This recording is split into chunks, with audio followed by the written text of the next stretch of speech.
सुंदरकांड के अंत में फलश्रुति के रूप में आज कहा गया जो दोहा है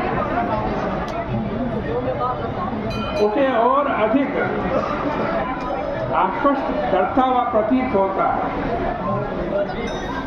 क्योंकि ये दोहा जो सबसे पहले आपके सामने पढ़ा उसमें क्या है? सकल सुमंगलदायक, सकल सुमंगलदायक शब्द से प्रारंभ किया। दोहे का प्रथम भाग में उसकी लौकिक कामनाओं की पूर्ति का आश्वासन दिया गया। जो राम जी की चरित्र को, सुंदरकांड को सादर पूर्वक सुनेगा, सादर सुनहिते तरहि भव, जो आदर पूर्वक इनको सुनेगा वो संसार सागर को पार उतर जाएगा। और बिनु जलयान, बिना किसी आज यान या साधन के, इसमें क्या है? इसमें मुक्ति की ओर इंगित किया गया। यानी सुंदरकांड या राम जी की कथा सुनोगे तो इस लोक में भी समस्त कामनाएं पूर्ण होगी और अंत में मोक्ष भी मिलेगा। कोरे बुद्धिवादियों के लिए इस प्रकार की मान्यता अंधविश्वास का प्रतीक हो सकती है। वो कह सकते हैं सब अंधविश्वास है, कुछ नहीं होता। पर श्रद्धालु इसे सर्वथा भिन्न दृष्टि से देखता है। मानस का मुख्य आधार श्रद्धा और विश्वास ही है। यह असंदिग्ध शब्दों में कहा जा सकता है। यो घटनाक्रम की दृष्टि से भी सुंदरकांड के पात्र विविध प्रकार के संकटों में आज उन संकटों से रक्षा पाने के लिए में समर्थ होते हैं। जितने भी पात्र हैं सुंदरकांड में, अर्थ, धर्म, काम और मोक्ष के साथ साथ भक्ति और प्रेम की उपलब्धि भी इसी सुंदरकांड में आज प्राप्त होती है। इसकी विलक्षण है। इस कांड के मुख्य देवता पवन पुत्र श्री हनुमान जी हैं। किष्किंधा कांड से अंत में, किष्किंधा कांड के अंत में जामवान द्वारा मारुति को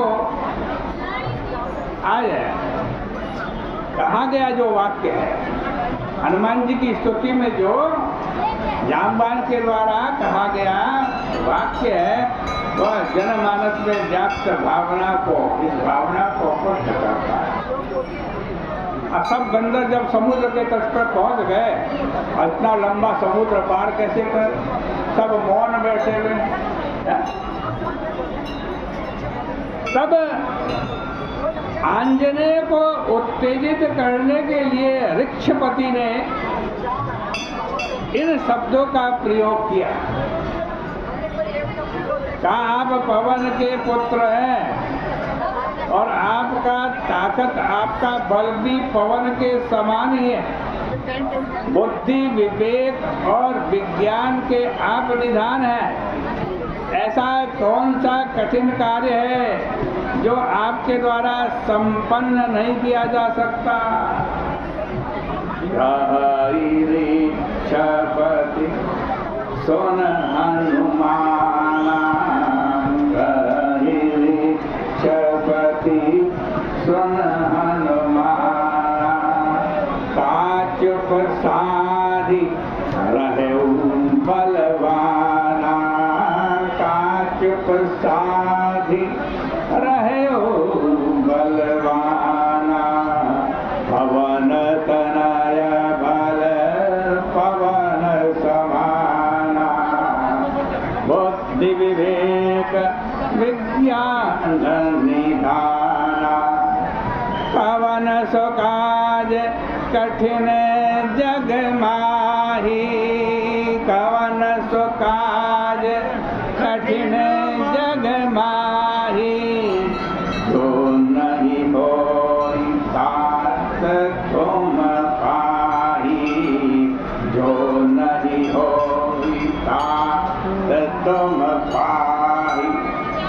सुंदरकांड में आंजनेय के द्वारा बड़े बड़े विघ्नों का निवारण किया जाता है।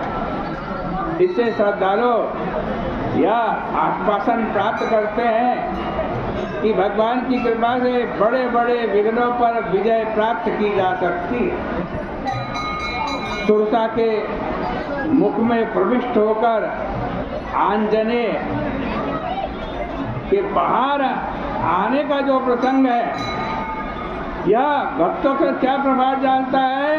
यह सुंदरकांड का पाठ करने वाले भक्तों के ऊपर ये प्रभाव डालता है कि मृत्यु के मुख से मुक्त होने की प्रेरणा भी सुंदरकांड से मिलती है। भगवान की कृपा होगी तो मुक्ति के मुख, आज मृत्यु के मुख में जाकर भी आप वापस आ सकते हैं। लंकनी मारुति से लंका में प्रविष्ट होते समय जो उपदेश देती है, वह उपदेश श्रद्धालु यात्री मंत्र की तरह दोहराते हैं। क्या पंक्ति है, क्या कहती है वो लंकनी? प्रवेश नगर कीजे सब काजा, प्रवेश नगर कीजे सब काजा, हृदय राखी कौशलपुर राजा, हृदय राखी कौशलपुर राजा। इस पंक्ति के साथ प्रयुक्त अन्य पंक्तियां उसे भक्त को आश्वासन करती हैं, आश्वस्त करती हैं कि सारी प्रतिकूलताएं अनुकूलता में परिवर्तित हो सकती हैं। गरल सुधा रिपुकाराहि मिताई, भोपद सिंधु अनल शीतलाई। अरे भगवान की कृपा हो तो क्या हो जाता है? जहर भी अमृत बन जाता है। जय जय पवन सुत हनुमान की जय, बोल गंगा मैया की जय। शत्रु भी मित्र बन जाता है। और ये जो संसार रूपी सागर है ना, ये गोखुर के समान हो जाता है। किसकी कृपा? राम जी की कृपा होने पर। मधुर मधुर नाम सीताराम, सीताराम, मधुर मधुर नाम सीताराम, सीताराम, सीताराम, सीताराम, राजा राम, राजा राम, सीताराम, सीताराम, राजा राम, राजा राम, मधुर मधुर नाम सीताराम, सीताराम, मधुर मधुर नाम सीताराम, सीताराम। राम जी की वंदना, सीता जी की वंदना, राम जी की वंदना, सीता जी की वंदना, लक्ष्मण जी की वंदना, भारत जी की वंदना, लक्ष्मण जी की वंदना, भारत जी की वंदना, अंजना के नंदना की बार बार वंदना, अंजना के नंदना की बार बार वंदना। मधुर मधुर नाम सीताराम, सीताराम, मधुर मधुर